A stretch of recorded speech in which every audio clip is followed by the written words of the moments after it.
यदि घर का वास्तु दोष अच्छा नहीं है, घर में ईशान कोण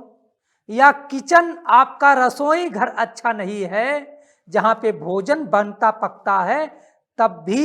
गृह क्लेश उत्पन्न हो जाता है। देखिए, गृह क्लेश के बहुत सारे कारण होते हैं। कुछ तो कारण ज्योतिषीय हैं जो कि हमने आपको समझाया, लेकिन यदि आप घर की साफ सफाई नहीं करते, घर में गंदगी रहती है, तब भी गृह क्लेश उत्पन्न हो जाता है, क्योंकि गंदगी के कारण माता लक्ष्मी और आपके घर के देवता, जिन्हें कुल देवता कहते हैं, जिन्हें पितृ देवता कहते हैं, वो आपका घर त्याग के चले जाते हैं। उस घर में राक्षसों का डेरा हो जाता है, इसलिए भी गृह क्लेश उत्पन्न हो जाता है। अगर गलत दिशा में किचन होता है तो वह भोजन विष बन जाता है और मन को दूषित कर देता है, पूरे परिवार के मन को दूषित करके गृह क्लेश उत्पन्न कर देता है। इसी तरीके से घर में भोजन बनाने वाले का भी चयन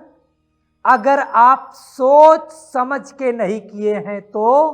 निश्चित रूप से गृह क्लेश हो ही जाएगा।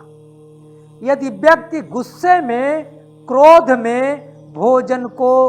अगर जो बना रहे हैं, तो उस व्यक्ति का क्रोध, उस व्यक्ति की का एक तरह से गुस्सा पूरे परिवार के लोगों को प्रभावित करती है और पूरे परिवार के